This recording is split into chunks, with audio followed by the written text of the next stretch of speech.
नमस्कार दोस्तों, स्वागत है आपका कॉम्पिटिटिव बाबा में। आज हम डिस्कस करेंगे current affairs and GK. 6 October 2020 date है आज। चलिए चलते हैं क्वेश्चन नंबर 1 पे। What is Sputnik V?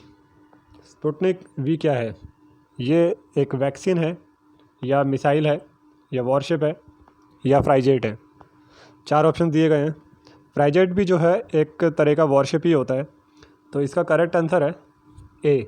Sputnik we जो है ये एक वैक्सीन है। ये कोरोना वायरस के लिए रशिया ने एक वैक्सीन निकाली थी, काफ़ी जल्दी निकाली थी और काफ़ी फेमस है ये स्पुतनिक वी। इंपॉर्टेंट क्वेश्चन बन सकता है ये एग्ज़ाम के लिए। Question number 2। A new medicine named as Epivac corona is about to be launch for the treatment of कोविड-19। तो एक और नई मेडिसिन है एपीवैक कोरोना। क्वेश्चन नंबर 1 में स्पुतनिक वी बताया था, ये भी कोरोना की वैक्सीन थी, और क्वेश्चन नंबर 2 में एपीवैक कोरोना ये भी कोरोना की ही मेडिसिन है। और ये बता रहा है क्वेश्चन कि this is about to be launched for the treatment of कोविड-19, और ये कंट्री पूछ रहा है कि किस कंट्री ने ये दवाई बनाई है। 4 ऑप्शन हैं, चाइना, इंडिया, यूएसए या रशिया। तो रशिया इसका सही जवाब है। पहली वाली जो मेडिसिन थी स्पुतनिक वी वो भी रशिया ने ही बनाई है, और सेकेंड मेडिसिन इसके बाद जो आ रही है एपीवैक कोरोना ये भी रशिया ने ही बनाई है, और ये जल्दी ही मार्केट में आने वाली है। Question number 3। Recently Sputnik V was launched as a new medicine to treat कोविड-19 virus, which country launched it? देखिए ये हम ऑलरेडी डिस्कस कर चुके हैं क्वेश्चन नंबर 1 में। रशिया इसका सही जवाब है, डी। अब ये डिफरेंट क्वेश्चन मैंने इसलिए बनाया ताकि आपको ये समझा सकूं कि एग्ज़ाम में किसी भी एक टॉपिक को पकड़ करके डिफरेंट तरीके से क्वेश्चन पूछा जा सकता है। क्वेश्चन नंबर 1 में स्पुतनिक वी बताया है, लेकिन ये नहीं बताया कि ये क्या होता है, और आपसे पूछ लिया कि ये क्या है, ये वैक्सीन है।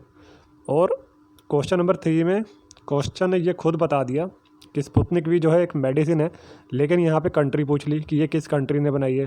तो डिफरेंट तरीके से पूछ सकते हैं। या फिर आपको ये पूछ लेंगे कि स्पुतनिक भी एक मेडिसिन है, रिसेंटली अभी रशिया ने बनाई है, तो ये किस बीमारी के लिए यूज़ की जा सकती है। वहाँ पे आपको 4 बीमारियों के ऑप्शन दे देंगे और आपसे पूछ लेंगे कि ये किस बीमारी के इलाज के लिए मेडिसिन लॉन्च हुई है। ठीक है, तो अलग अलग तरीके से क्वेश्चन पूछे जा सकते हैं, तो हमें कंसेप्ट समझना है, क्वेश्चन रटने से कुछ नहीं होगा। Question number 4। युद्ध प्रदूषण के विरुद्ध।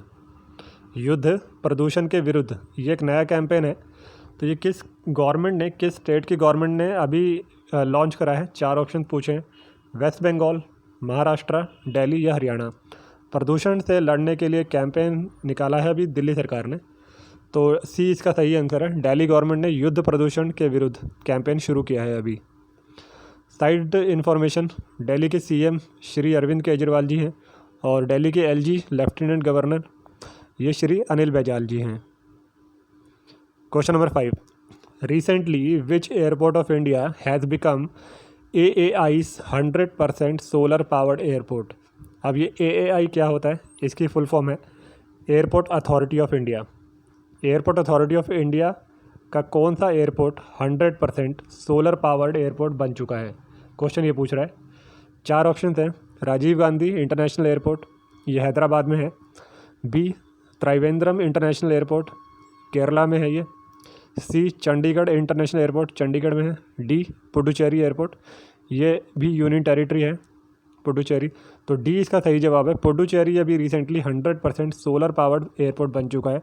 अभी सोलर पावर्ड का मतलब ये हुआ कि इस पूरे एयरपोर्ट में जितनी भी बिजली की सप्लाई है सारी सोलर पावर से आएगी, तो पुडुचेरी इसका सही जवाब है।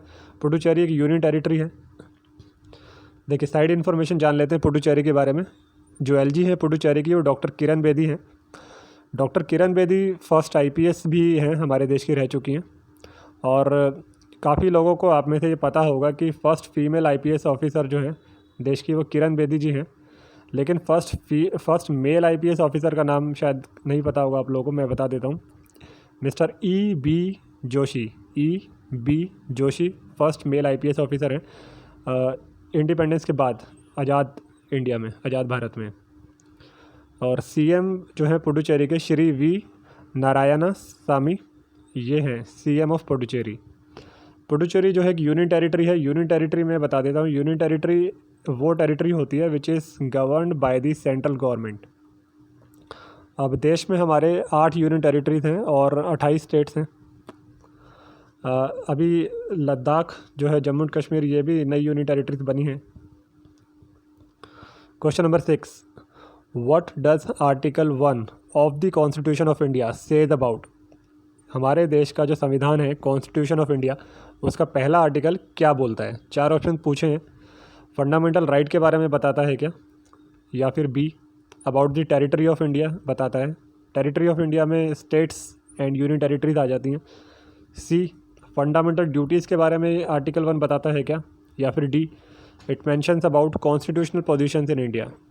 कॉन्स्टिट्यूशनल पोजीशंस होती हैं जैसे कि संवैधानिक जो पद होते हैं, जैसे कि प्रधानमंत्री, राष्ट्रपति और गवर्नर्स, सुप्रीम कोर्ट के जजेस वगैरह का। CAG होता है आपका controller auditor and general of India, जो ऑडिट देखता है सरकारी महकमों के, सरकार के, स्टेट गवर्नमेंट्स के, सेंट्रल गवर्नमेंट्स के। तो इस तरह से कई सारी कॉन्स्टिट्यूशनल पोजीशंस होती हैं। तो क्वेश्चन ये पूछ रहा है कि आर्टिकल 1 जो है वो किस बारे में बताता है। इसका सही जवाब है बी। आर्टिकल 1 में टेरिटरी ऑफ इंडिया के बारे में बताया गया है कि भारत जो है वो that comprises of the states and union territories. B इसका सही जवाब है।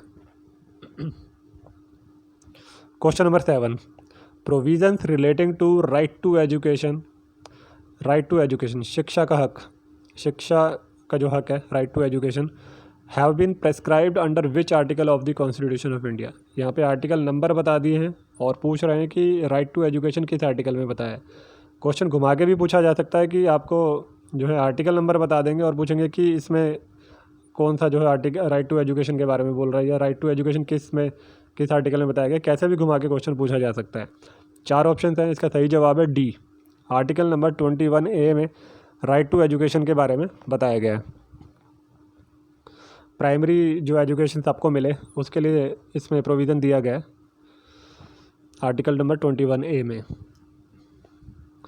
Question number 8, recently famous chilli मतलब मिर्च, recently famous chilli named as Dalle Khursani got the GI tag. In which state does this chilli is usually grown. तो question ये पूछ रहा है कि रिसेंटली डाले खुरसानी नाम की एक मिर्च होती है, उसको GI टैग दिया गया है, तो ये कौन से स्टेट में उगाई जाती है नॉर्मली।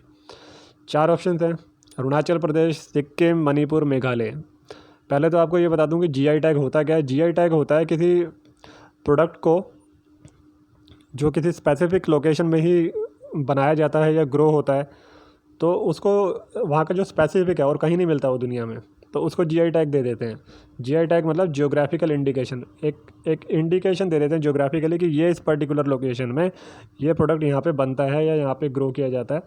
तो इस मिर्च को जो है GI टैग अभी रिसेंटली मिला है। तो क्वेश्चन ये पूछ रहा है कि कौन से स्टेट में ये मिर्च उगाई जाती है। इसका सही जवाब है बी, सिक्किम। सिक्किम में ये चिली उगती है और इसका रेट लगभग 500 रुपये किलो तक लोकल मार्केट में मिलता है।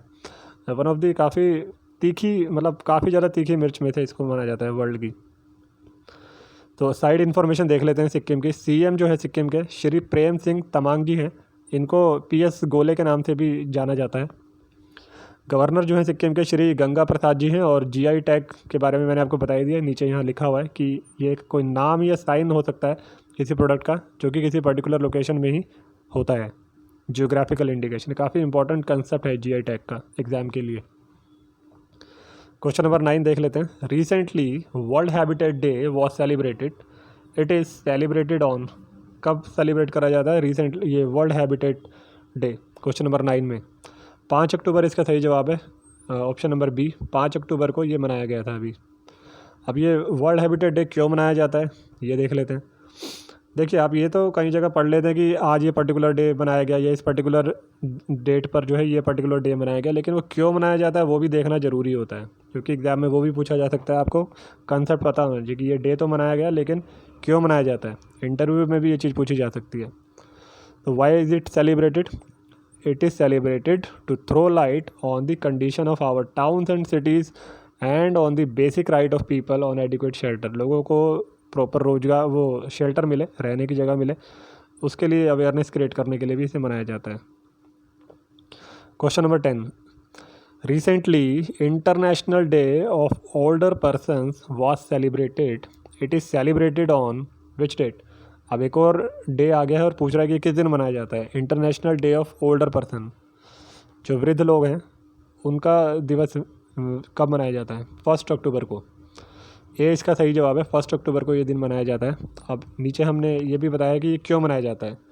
This is celebrated to highlight important contributions that older persons make to the society. इनका जो वृद्ध लोग हैं इन्होंने सोसाइटी के लिए कितना कॉन्ट्रीब्यूशन किया, इसको दिखाने के लिए, लोगों को बताने के लिए। And to raise awareness about opportunities and challenges to this ageing population. इनके लिए क्या अपॉर्चुनिटीज़ हैं और इनके लिए चैलेंजेस क्या हैं, इनके लिए जो बढ़ती एजिंग पॉपुलेशन है, ये भी लोगों को जागरूक करें इसके बारे में। इसके लिए भी ये दिन मनाया जाता है।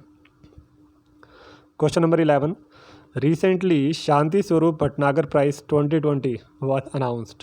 शांति स्वरूप भटनागर प्राइज़ 2020 अभी रिसेंटली दिए गए थे। तो ये अवार्ड जो है किस फील्ड में दिया जाता है, क्वेश्चन ये पूछ रहा है। तो 4 ऑप्शन दिए गए हैं, स्पोर्ट्स में, खेल कूद में, यानी कि आर्किटेक्चर में, या लिटरेचर में, या फिर साइंस में। तो इसका सही जवाब है डी, साइंस की फील्ड में एक्सीलेंस के लिए शांति स्वरूप भटनागर प्राइज़ दिए जाते हैं। साइंस की फील्ड में मल्टीपल फील्ड्स होती हैं, मैंने ब्रॉडली बता दिया कि यहाँ पे साइंस की फील्ड में, लेकिन मल्टीपल फील्ड्स उसमें हो जाती हैं। आगे साइंस में भी कई सारी फील्ड्स होती हैं, स्ट्रीम्स होती हैं। Question number 12, recently Lata Mangeshkar award 2020 and 21 was awarded to which playback singer। Recently Lata Mangeshkar award 2020-21 किसे दिया गया है? 4 ऑप्शन हैं, कौन सी गायिका को दिया गया है? ए उषा मंगेशकर, बी अलका याग्निक, सी नेहा कक्कड़, डी श्रेया घोषाल। तो ए इसका सही जवाब है। उषा मंगेशकर जी को जो है लता मंगेशकर अवार्ड 2020-21 दिया गया है अभी रिसेंटली। तो इसी के साथ हमारा ये आज का सेशन ख़त्म होता है। आशा है आपने काफ़ी कुछ सीखा होगा, और मैं आप लोगों को ये एडवाइस करूँगा कि आप इसे रिवाइज़ करें, दोबारा से देखें वीडियो अगर आपने कुछ चीज़ मिस कर दी है। और एग्ज़ाम के टाइम पे मैं बार बार बोलता हूँ ये सारी वीडियोज़ आप दोबारा नहीं देख पाएंगे, तो इसलिए नोट डाउन करिए, अपने एक डायरी बनाइए, हर पेज पे एक डेट डालिए कि आज की डेट में क्या इन्फॉर्मेशन हमने पढ़ी करंट अफेयर से रिलेटेड, और उसको ब्रीफ में लिख दीजिए, ताकि एग्ज़ाम के टाइम में आप कम टाइम में ज़्यादा से ज़्यादा चीज़ें रिवाइज़ कर पाएँ। और कम टाइम में आप ज़्यादा रिवाइज़ कर पाएंगे तभी जो है आप कॉम्पीट कर पाएंगे। कॉम्पिटिटिव एग्ज़ाम है, ठीक है ना। जो ज़्यादा फास्ट होगा, एफिशिएंट होगा, वही सर्वाइव करेगा, जो वही कॉम्पीट कर पाएगा। तो चलिए क्लोज़ करते हैं, मिलते हैं कल एक नए टॉपिक के साथ। Thanks for watching, thank you.